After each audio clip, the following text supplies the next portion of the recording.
soit. Que la lumière soit. Église évangélique Grâce Académie. Une église, une vision, un ministère évangélique.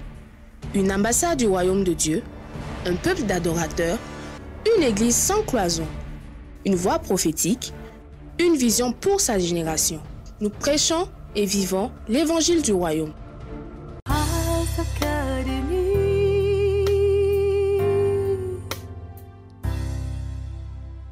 Le plus grand ennemi de l'homme, c'est pas le péché, c'est pas le diable, c'est l'ignorance.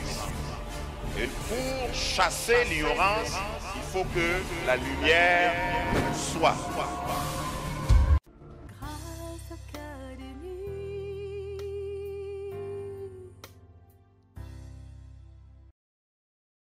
Ce jour est spécial, comme je disais. C'est une fête en l'honneur de l'Éternel. Et le thème, je l'ai tiré justement de ce que le Seigneur a dit avant la Pentecôte. Nous sommes 50 jours après Pâques. Et nous voulons lire dans Actes chapitre 1, versets 4 à 8. Actes chapitre 1, verset 4 à 8 dit ceci. Comme il se trouvait avec eux, il leur recommanda de ne pas s'éloigner de Jérusalem, mais d'attendre ce que le Père avait promis. Ce que je vous ai annoncé, leur dit-il. Car Jean a baptisé d'eau, mais vous, dans peu de jours, vous serez baptisés du Saint-Esprit. Alors les apôtres réunis leur demandèrent, Seigneur, est-ce en ce temps-là que tu rétabliras le royaume d'Israël? Il leur répondit, ce n'est pas à vous de connaître les temps ou les moments que le Père a fixés de sa propre autorité. Mais vous recevrez une puissance, le Saint-Esprit survenant sur vous, et vous serez mes témoins à Jérusalem, dans toute la Judée, dans la Samarie et jusqu'aux extrémités de la terre. Amen. Amen. Dis à ton voisin avant de t'asseoir, tu recevras une puissance. Il y a un voisin qui n'a pas réagi. Il faut que tu lui dises avec conviction. Tu recevras une puissance. Amen. Prions avant que vous vous asseyez. Seigneur, nous voulons avec respect ouvrir nos cœurs. Nous voulons nous humilier devant ta parole et demander que tu nous parles. Nous te cédons tous les codes, tout code secret de notre vie, afin que tu déposes, afin que tu télécharges en nous ce qui est nécessaire. Ce matin, que l'impuissant devienne puissant, que le faible devienne fort, parce que c'est pour cela que tu as envoyé ton esprit, que l'esprit qui est l'auteur de la parole nous la révèle et que nous puissions sortir mieux que quand nous sommes entrés ici. Merci de bénir ton peuple au nom de Jésus. Amen. Merci de vous rasseoir. La Pentecôte fait partie des 3 grandes fêtes juives. Je vais commencer avant le cœur même du message, avant l'application.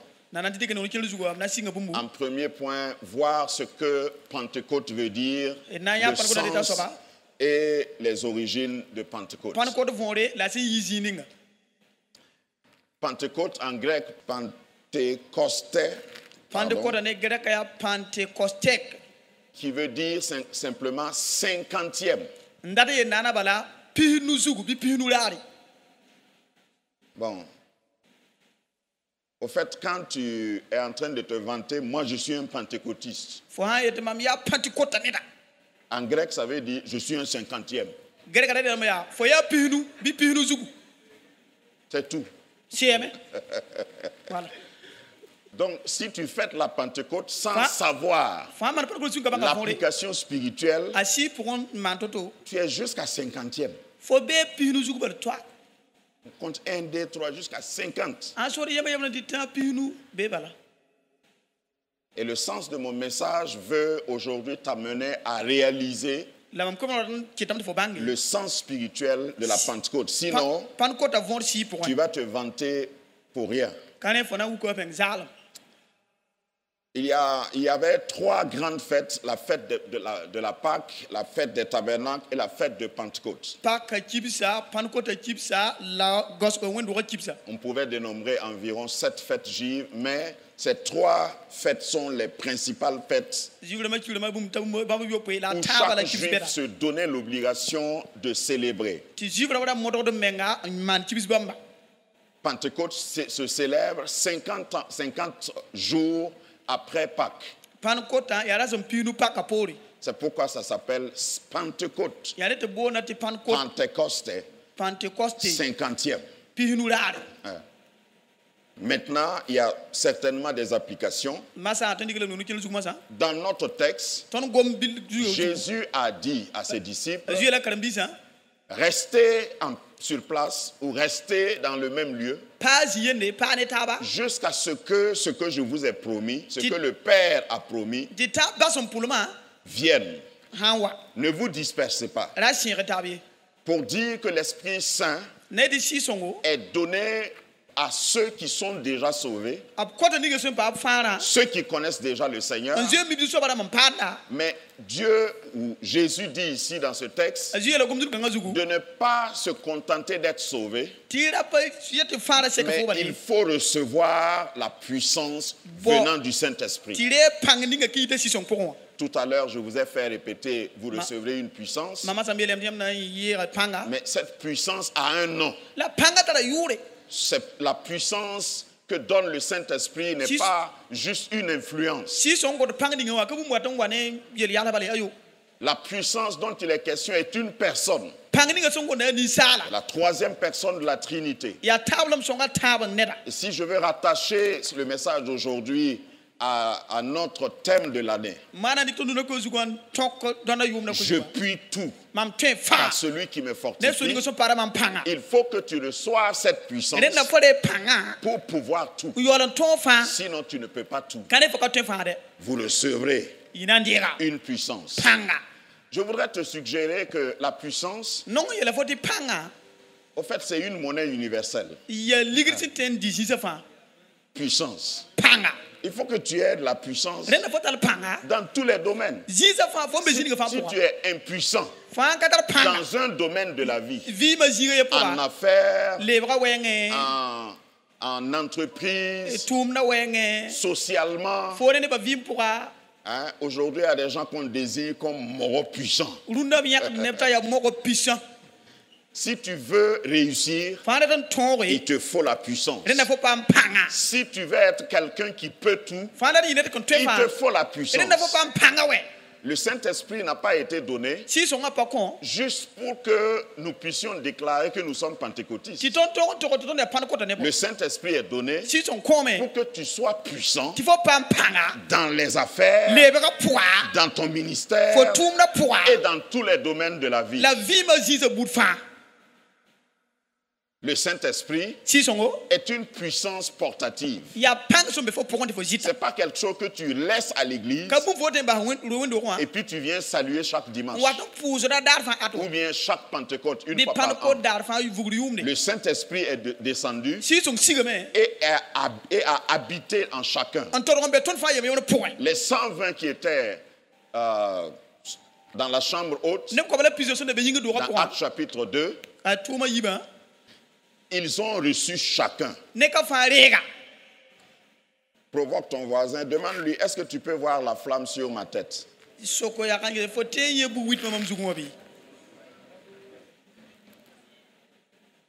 Parce que ce qui est intéressant, c'est que si tu as quelque chose sur ta tête, il faut qu'il y ait un témoin pour te dire. Ce que je veux dire, c'est pas bouche-parole. Donc, dis encore à ton voisin, fais-moi voir ta puissance. Parce que c'est celui qui est en contact avec toi qui peut réellement attester que tu vis la Pentecôte. Ce n'est pas formulation. Ce n'est pas titre. C'est pas le fait d'appartenir à une église vivante. Comme on dit. Parce que la Pentecôte est personnelle et individuelle. C'est pas venu comme quand moi j'étais au village, on met le feu et puis tout le monde, pendant le froid, et tout le monde s'entoure.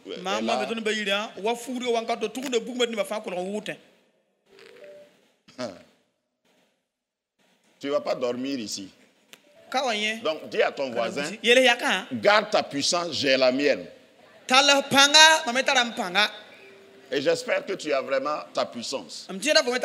Ça doit être personnel, ça doit être individuel. Le Saint-Esprit est là, on l'a chanté, mais est-ce qu'il est en toi? Sinon, la Pentecôte, ça va être une tradition pour toi. Et je prie que ce matin, tu prennes conscience que la Pentecôte est personnelle. La Pentecôte est dans ma douche. La Pentecôte est dans mon salon. La Pentecôte est dans ma voiture. La Pentecôte est sur ma moto. La Pentecôte est dans ce que je touche. La Pentecôte est agissante. Partout où je mets mon nom, la Pentecôte m'accompagne. Vous recevrez une puissance. Le Saint-Esprit survenant sur vous, sur chacun. C'est le même feu. C'est la même puissance. Mais cette puissance doit être domestiquée individuellement. Parce que la Pentecôte doit être une puissance domestiquée. Dans le sens que tu vas abriter cette puissance.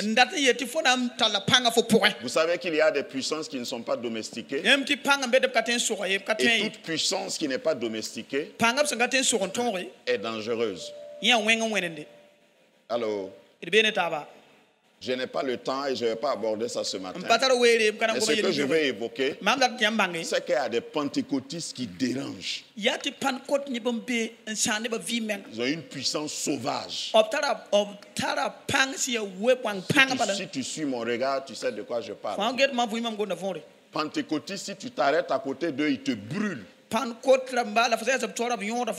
Leur puissance n'est pas domiciliée, n'est pas domestiquée.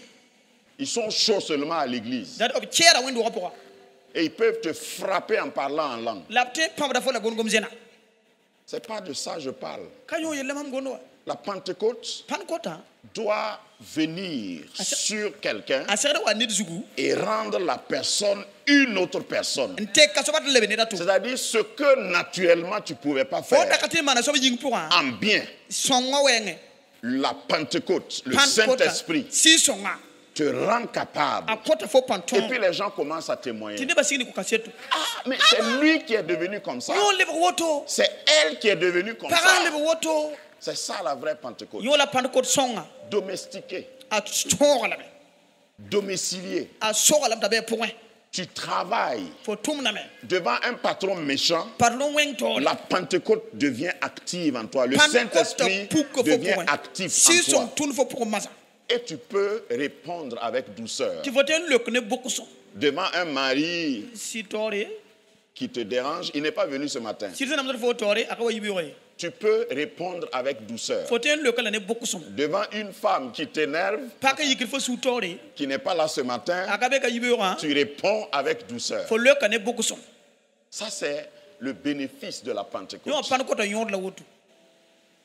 La Pentecôte te permet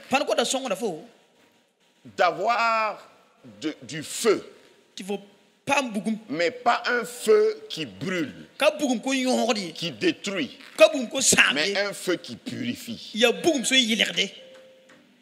Donc tu sais où appliquer le feu. Tu n'envoies pas le feu à tout bout de champ. Amen. Avant de donner l'application, je vais essayer d'être court, mais souvent quand on dit ça aussi, on devient long. La symbolique ou les symboles, le symbolisme doit être bien compris pour que on ne soit pas dans la maison. Vous savez que les chrétiens s'attachent souvent trop au symbole et ils oublient l'essentiel. Quand nous parlons de Pentecôte, nous avons le symbole de la colombe.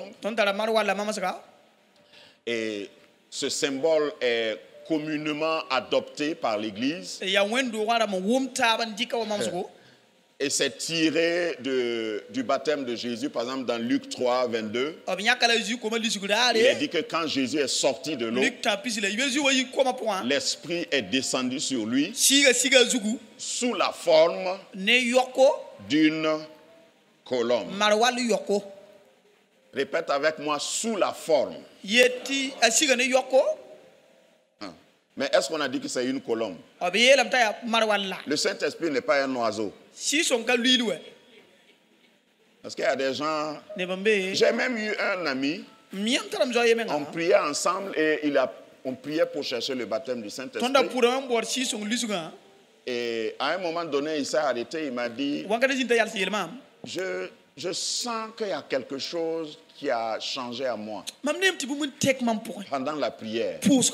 Et puis ma langue, mon langage a changé, mais je n'ai pas vu l'oiseau. Il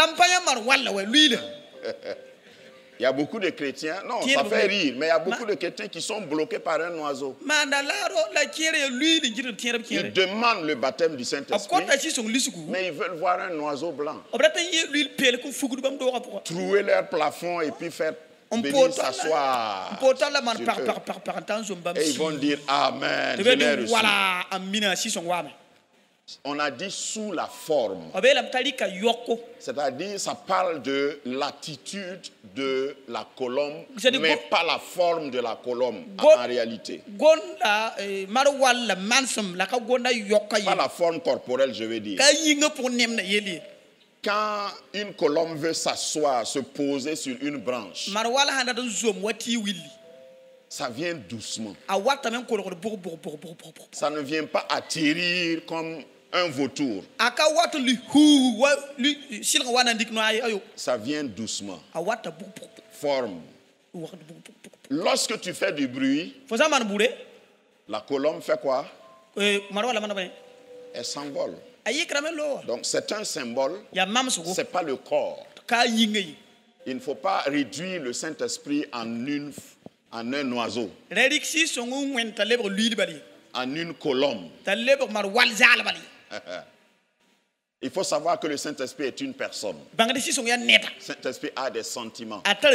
La Bible dit n'attristez pas le Saint-Esprit. Ne péchez pas contre le Saint-Esprit. Donc le Saint-Esprit est une personne, mais qui est, j'allais prêter-moi le mot, qui est un gentleman. C'est-à-dire, il ne va pas te forcer. Si le Saint-Esprit vient et tu ne l'acceptes pas, il se retire calmement. Il y a des gens qui ont eu le Saint-Esprit et qui croient que c'était un monopole. Ouais. En 1958, j'ai été baptisé du Saint-Esprit. Et maintenant, tu es sûr qu'il est là? Le Saint-Esprit n'est pas dépendant de toi. C'est toi qui dois être dépendant du Saint-Esprit. Donc si tu ne fais pas ce qu'il te dit, il se lève comme une colombe et il s'en va. Et tu ne peux pas le retenir. Il y a des conditions pour être pentecôtiste. C'est pas l'appartenance à une église pentecôtiste qui fait de toi pentecôtiste. Ce que je veux dire, pour être de la Pentecôte, avoir l'Esprit de Dieu en toi, il faut que tu vives selon l'Esprit. On a d'abord donc la colombe en symbole, et puis on a les langues de feu. Il est dit dans Actes chapitre 2 verset 2, tout à coup il vint du ciel un bruit comme celui d'un vent impétueux, et il remplit toute la maison où ils étaient assis. Des langues semblables à des langues de feu leur apparurent, séparées les unes des autres, et se posèrent sur chacun d'eux. D'abord, ça suggère que tu peux être à côté d'un voisin qui a une langue sur sa tête et toi, ta tête est vide. Même église, même onction, il y en a qui ont les langues de feu. Langue semblable à du feu, parce que je vais être très précis dans le vocabulaire biblique. Est-ce qu'on a dit que c'est du feu qui est tombé? Non. Là également, c'est des métaphores, c'est un symbolisme. Ce qui est sur eux, et ne laissez pas vous tromper souvent, et je discute souvent avec les biblicains de l'école biblique, souvent ne vous laissez pas tromper par les images. Les gens qui dessinent. Par exemple, dans l'affiche que je vous propose, c'est quelqu'un qui a dessiné. Et si on te dit ce qui est sur la tête des gens là, c'est quoi? Tu vas dire c'est une flamme. Mais rien ne montre qu'au jour de la Pentecôte là, c'était comme ça. Pourquoi on a dit langue? Donc ce qui est venu sur eux, selon ma compréhension, devrait être en forme de langue. La langue d'une personne. Maintenant, c'est comme si ça s'était enflammé. C'était comme ça. Il y avait une flamme derrière. Dieu se manifeste par le feu. Je vous renvoie à Exode chapitre 3, quand Moïse a été interpellé d'un buisson. La Bible précise que le buisson brûlait mais ne se consumait pas. Normalement, quand le feu est dans un buisson, après quelque temps, ce qu'on va voir, c'est de la cendre. Mais ces langues-là ne sont pas venus pour te rendre en cendre, pour te transformer en cendre. Ces langues sont venues pour te capaciter, pour te donner la possibilité de faire ce que tu ne pouvais pas faire jusque-là. Voilà ce que les témoins ont vu. Donc quand tu parles de langue de feu, ne pense pas que c'est quelque chose qui est venu pour te consumer, pour te réduire en poussière. C'est quelque chose qui est venu et ça touche ta tête pour qu'à partir de ta tête, il y ait même de nouvelles révélations, de nouvelles idées et une capacitation pour le ministère. Amen. J'ai promis de ne pas être long, donc je vais aller à l'application du message. La vie de l'esprit. Le Saint-Esprit a été donné pour une vie. Le Saint-Esprit n'a pas été donné pour que on puisse porter comme une médaille.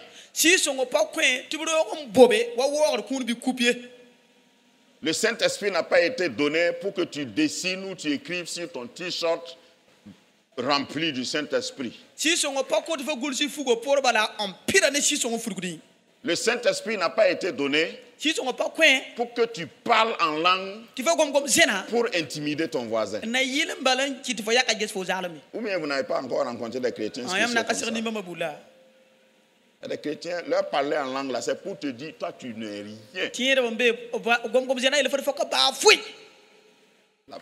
Moi, comment?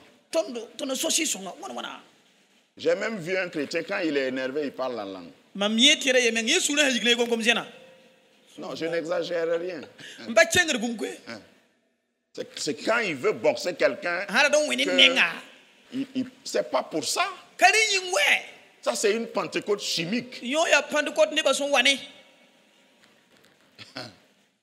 Dis à ton voisin, le bio est mieux que le chimique. La vraie Pentecôte, je veux dire, c'est ce qui te rend capable. Au lieu que ce soit dans l'énervement, quand tu es excité, que tu puisses te contenir, quelle que soit la situation. La vie de l'esprit, c'est tout un enseignement qui traverse le Nouveau Testament. Il veut que celui qui a reçu le Saint-Esprit donne le volant, littéralement le volant de sa vie au Saint-Esprit. Conduit par le Saint-Esprit. Jésus était constamment conduit par le Saint-Esprit. Regarde, tu ne peux pas être une lumière si tu n'es pas conduit par le Saint-Esprit. Si tu veux, il faut te prénommer lumière. Mais tant que le Saint-Esprit n'est pas en toi et que tu ne lui cèdes pas le contrôle de ta vie, les rênes de ta vie, tu ne peux pas éclairer quelqu'un. Le Saint-Esprit est venu pour faire de toi la lumière. Parce que si on repart à notre texte de base, il a dit, vous recevrez une puissance. Le Saint-Esprit survenant sur vous, afin que vous soyez les champions de la lutte dans votre village. Hein? Vous recevrez une puissance, le Saint-Esprit survenant sur vous, et vous allez être imbattable. Le Saint-Esprit survenant sur vous, et si quelqu'un vous provoque, vous le grillez. Vous lui envoyez le feu. Ça, je crois que dans nos milieux là, on sait envoyer le feu. Hein? Ou bien vous n'avez pas remarqué? On envoie le feu, on ignore même d'où le feu vient, mais on l'envoie seulement. Le Saint-Esprit est envoyé pour que vous soyez témoins. Nous soyons des témoins. Témoins de qui? Témoins de Christ.